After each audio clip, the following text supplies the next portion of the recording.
Nabalita kayo na si Soliman Cruz ay lagalag. Nakikita siya sa Manila Bay. Maria, Maria.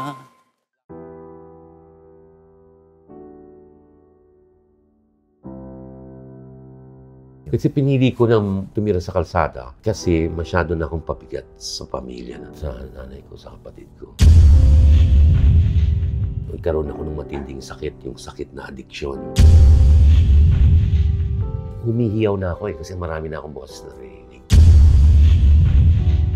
Hinahanap ako sa Rojas Boulevard. Tapos nung nakita nila ako, palakpakan, nakita na namin siya, nakita na namin. May isang babae lumapit sa akin. Sabi, Manong, kumain ka muna. Mamaya mo na sila kausapin. Tapos natawanan sila. Dahil sa kasalukuyan, Tito Sol, nag-iisa ka sa buhay. Ayaw naman ng anak ko na sa akin tumira. Pinili mo yun. Hindi, gusto ko nga kasama mga anak ko eh. Hindi ko pinili yun, pero naganap eh. Ang addiction kasi impyerno. Mawawala yung pagkatao mo. Yung pagising mo sa umaga, ang iniisip mo, yung droga. Wala nang iba. Kahit ang mga bata kilala ito. Oo, walang hindi nakakakilala sa taong ito. Dahil nakilala siya doon bilang tatay ng bading na si Maximo Oliveros. O, natandaan niyo yun. Kasama natin ngayon ang award-winning actor, Soliman Cruz. Tito Sol, Yes. kumusta ka na? How do I look? O, diba? Ano ka? You're in shape. You're good-looking. Okay. You're good-looking and looking good. So, nung tumawag kami sa iyo, anong naging reaction mo na gusto ka namin ma-interview? Masaya. Kasi katulad mo na gusto mo akong magkaroon ng interview sa aking buhay at pagkatao. Alam mo, natutuwa ako dahil mabilis ka nakabalik. Pag talagang you really cannot put a good man down, sabi nga nila. So, ikaw, napakahusay mo actor. Despite the fact na yung mga pinagdaanan mo, yung journey mo noon sa buhay, na iisip mo ba yun ngayon? My God, tinaha ko pala tong landas na to. Kung babalikan ko ito, lagi kong naisip yung nanay ko. Kasi siya yung naghirap dun sa aking struggle. Lagi ko naman sinasabi na yung nagkaroon ako ng matinding sakit, yung sakit na addiction. So siya yung nabigyan ko ng pinakamabigat na problema. Tapos hindi ako binitawan hanggang ngayon. Ay, talaga?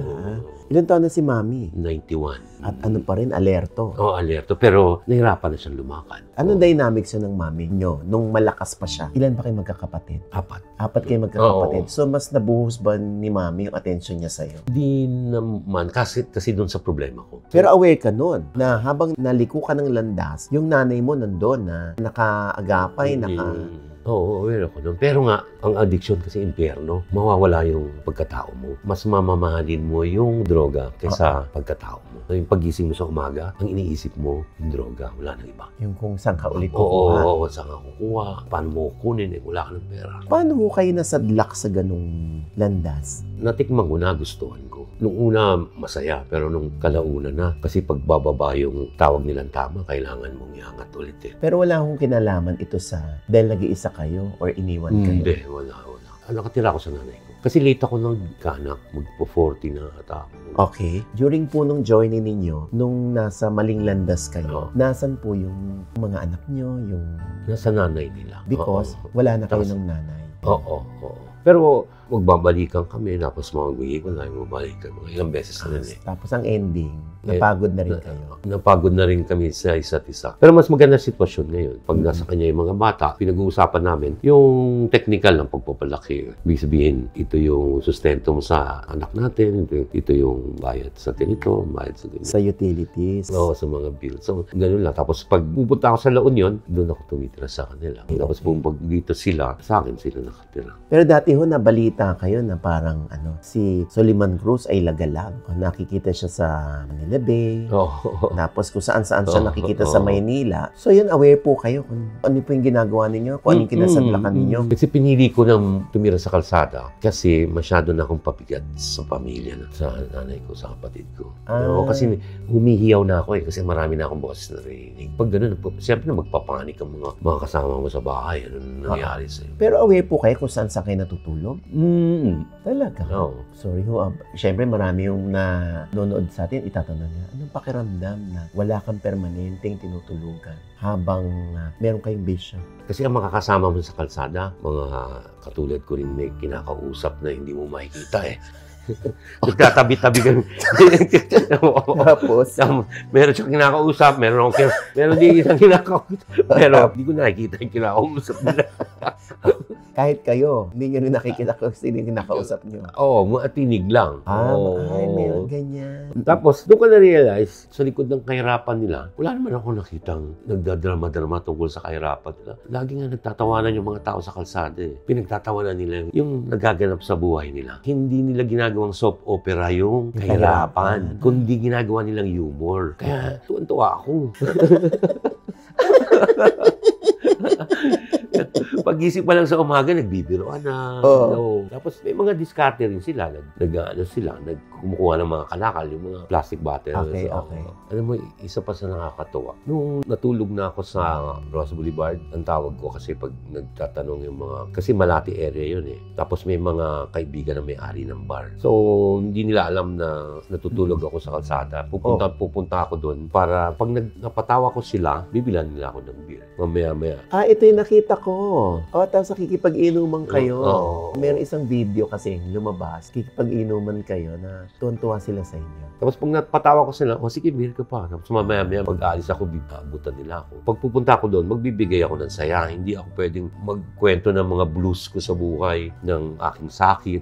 So, ang kwento ko lagi sa kanila ay patawa. So, yung sense of humor ko. Pero pagdating ko doon sa Ross Boulevard, ang alam mo, nagbibigay sa akin ng higaan. Yung kapwa homeless. Isang homeless din ang Oo, bibigay. nagbibigay sa akin. Tapos lalo nang umulan. Ano mo yung parang ginagamit sa lechon? Yung pinambabalo. Yung foil? Oo, yung foil na. Pero hindi siya foil na ano siya eh. Pambalot ng lechon na kulay silver. Oo. Meron lagi sila nun eh. Tapos nung umuulan na, ako na lang yung walang ganon. May isang babae lumapit sa akin. Binigay niya sa akin. Kasi nung nakikita nilang 3 araw na ako nakatulala, tapos salita lang ng salita, may nagbibigay sa akin ng cup noodles. Sabi mo, Manong, kumain ka muna. Mamaya mo na sila kausapin. Yung gano'n. Tapos natawanan sila. Sino mamaya mo na sila kausap? Sino sila? Yung mga bulong ko. Totoo. Oo. Pero hindi naman kaya ka binibigyan dahil kilala kang artista. Yung ba, hindi Hindi ka pa aware doon. Oo. Tapos, kasi may kumuha sa akin ng litrato. Tapos, hindi ko pa alam yung Facebook noon. Pinost nila. Isang veteranong aktor, paggala-gala na lang sa Roas Boulevard. Nag-trending. Ayun pala, pag nag-trending ka, hanapin ka ng mga sa news kasi magiging content kanilang talk show. Tapos, andyan na yung Channel 5, andyan na yung Channel 7, andyan na yung Channel 2. Nag-uunahan sila kung sino yung unang mag-interview sa akin. Sa lahat pinagbibigyan mo naman? Oo, pinagbigyan ko naman. Kasi nag-ano lang sila, nagsasabay. Anong hindi mo makakalimutang sinasabi mo sa kanila? Na gusto mong manatili doon? Or tulungan nyo naman ako? Wala. Ang nangyayari kasi sinisisi nila yung pamilya ko. Bakit ako pinabayaan? Pinabayaan ka ba ng pamilya? Hindi. Yun ang nililinaw ko. Sinasabi ko, choice ko to, hindi choice ng pamilya ko to.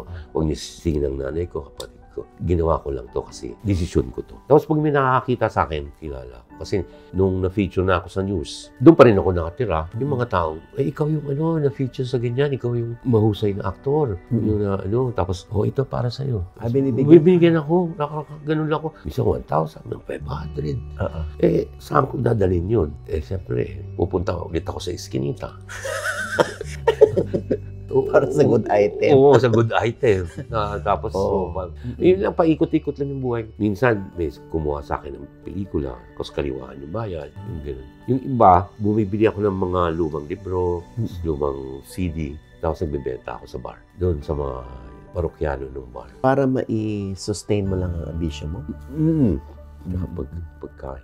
Ano po yung means ninyo para mabuhay habang kayo ay lagalag noon? Meron pa rin ako cellphone eh. Okay. So meron pa rin mga konting trabaho.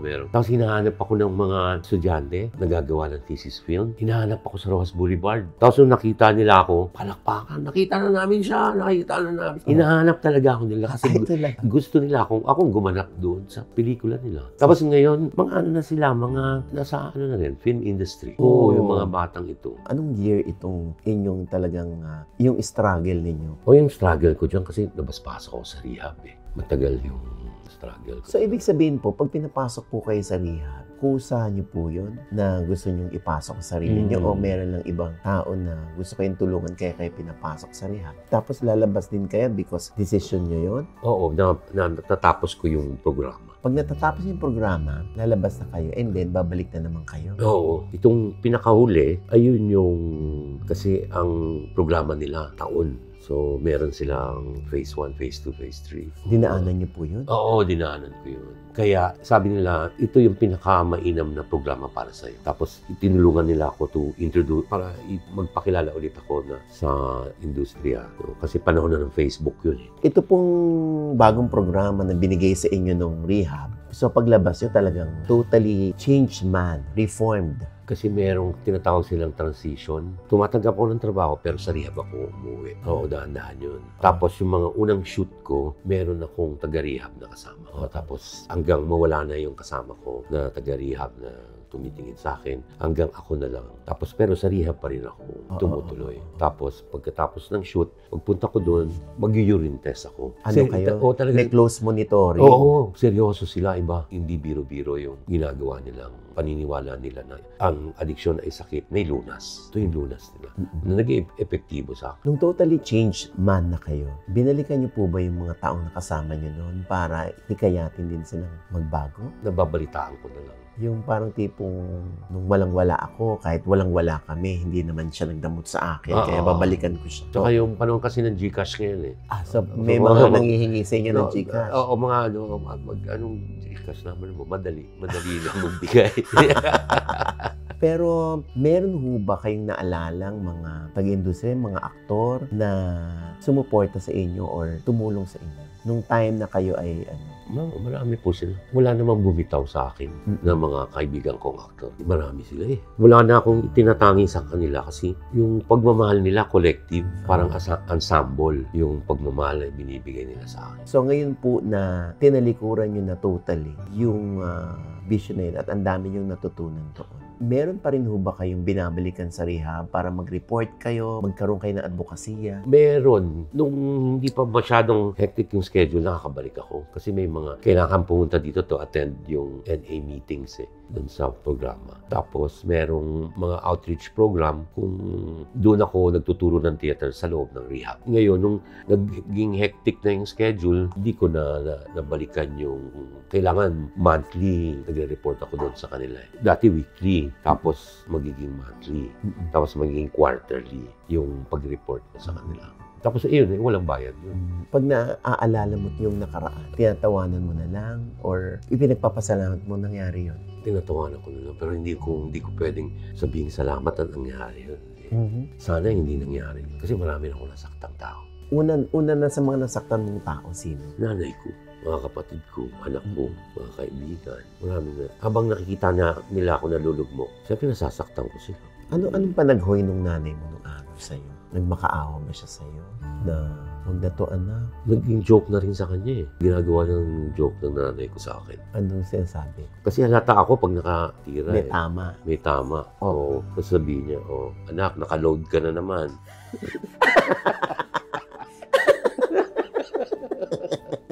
Tapos, dinidinay mo ba? Ano sinasabi mo sa nanay mo? Ako yung parang inaalas ka na lang. Ako rin na nahihiya.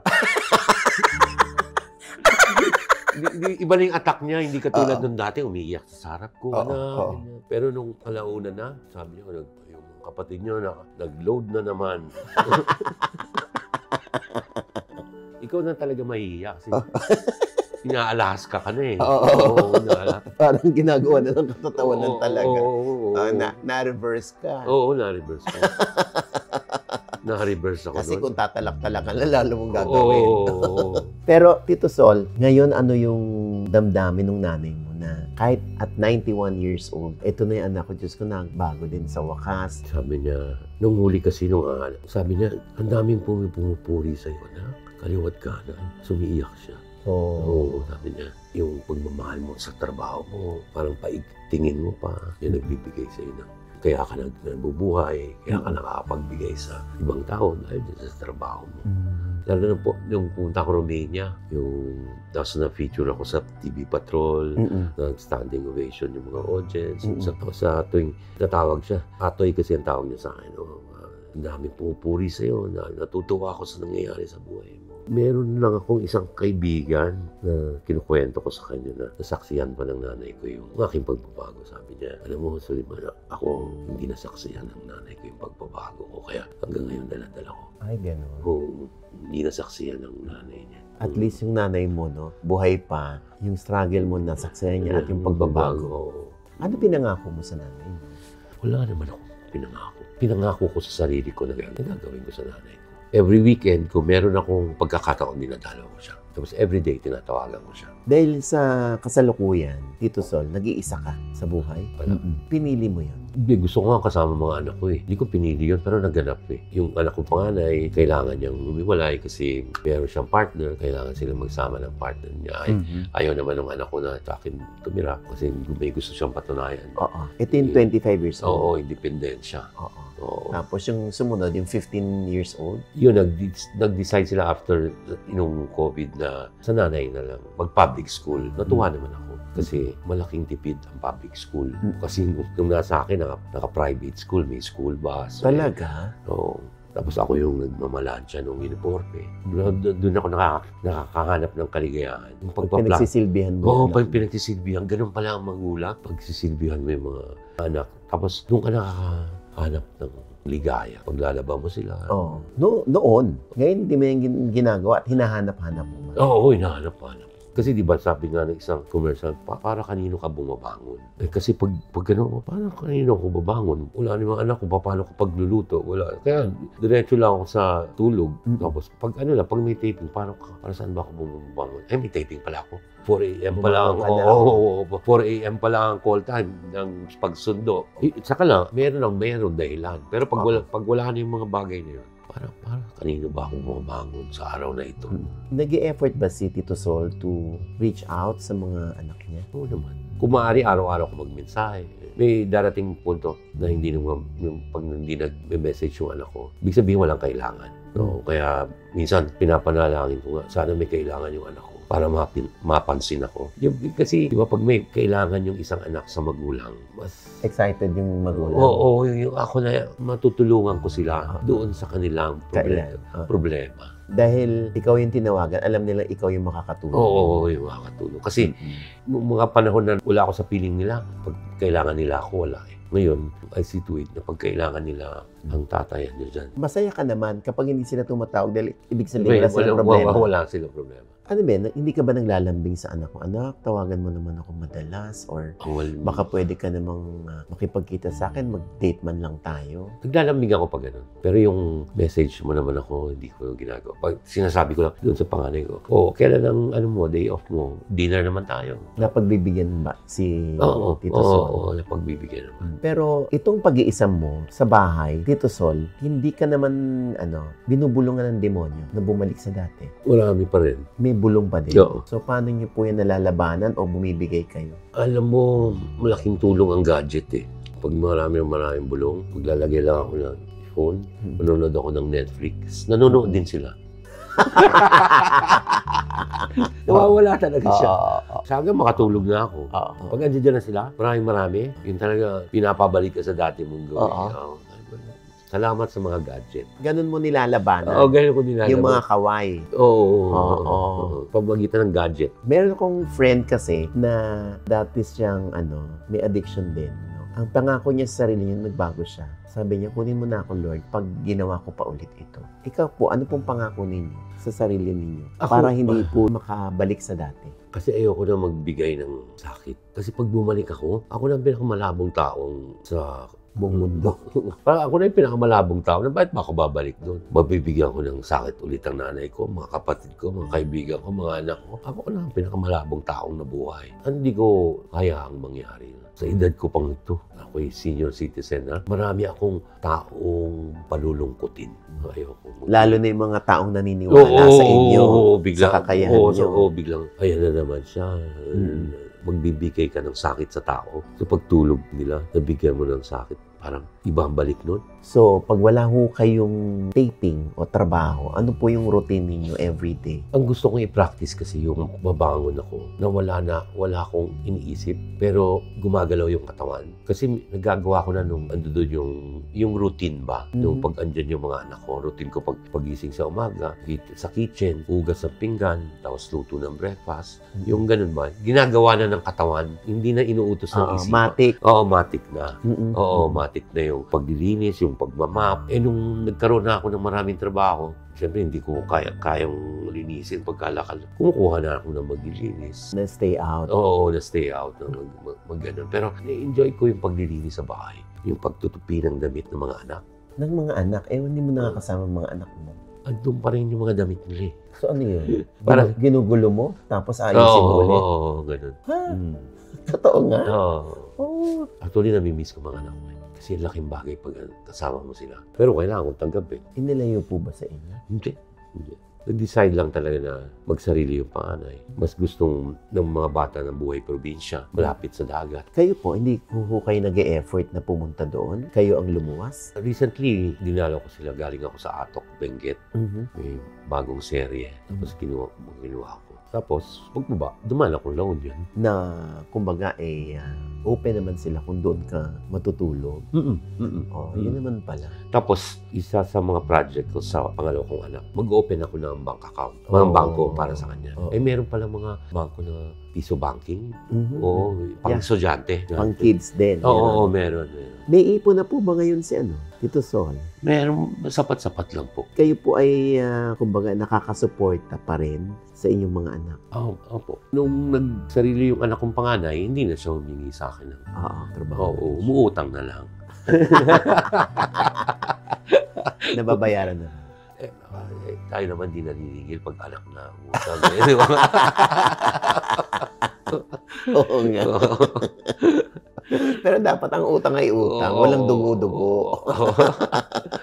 Pero nagbabayad na anak ko, sabi ko, anak, hindi naman kitang sinisigil. Oo, dyan muna yan. Basta pag may kailangan ko na, sasabihin ko sa'yo. Ano pong na-realize ni Tito Sol sa buhay ngayon? Ngayon kayo ay nakabalik na.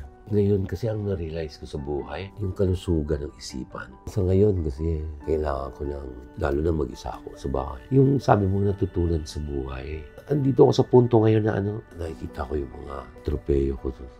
Nasabi ko sa sarili ko, ano ba talaga saysay ko? Arte lang ako ng arte. Tapos, ano ba talaga yung saysay ko sa buhay? Hanggang nagturo ulit ako ng mga bata ng teatro. Tuturo kayo walang bayad? So, yun po yung inyong pagbabalik ninyo. Oo. Yun, yung sinasabi mo, pagbabalik, kung ano yung mga, tsaka to share, di ba? Kasi, giving back kayo ngayon. Oo, kasabi nga ni Payback Time. No, may nagsabi ka kagabi na sa General Assembly, Payback Time na. Tayo mga senior. So, pag nakikita po kayo ng mga artista, katulad kahapon sa actor event, ano po sinasabi sa inyo ng mga co-actors nyo na aware sila sa nangyari sa inyo in the past? Actually, tuwan-tuwa sa nangyayari sa buhay. Si Coco, binigyan din kayo ng chance. Oo. Probinsyano pa. Since probinsyano, tapos hanggang Batang Quiapo, andun pa rin kayo. Ano po yung gusto nyong i-share or i-impart na lessons sa mga batang nanonood sa atin? Sa mga pinagdaanan ninyo? Mag-accumulate lang sila ng mag-accumulate. Karunungan. Actually, mag-aaral Mag-aaral sila consciously. Pwedeng maging literal na pag-aaral sa university. After ng universidad, walang upay pa rin ang pag-aaral. Hanggang darating sa punto na yung mga na-discovery mo ay pinamamahagi mo sa iba. Ano po yung maipapaya nyo para makaiwas sila sa likong landas? Choose your friends. Kasi sa kaibigan ko na tutunan yung mga yan. Alam nyo na, nasubukan ko na. Yung sakit na ito, na addiction, ay isang impyerno. Huwag nyo nang subukin. At kung yung mga magulang nyo nasa piling ninyo, makinig kayo sa mga payo nila. Dahil sila yung nagluwal sa inyo, hindi naman yung mga kaibigan nyo ang nagluwal sa inyo. Kundi yung mga magulang nyo, wala naman silang sasabihin kakasamaan ninyo.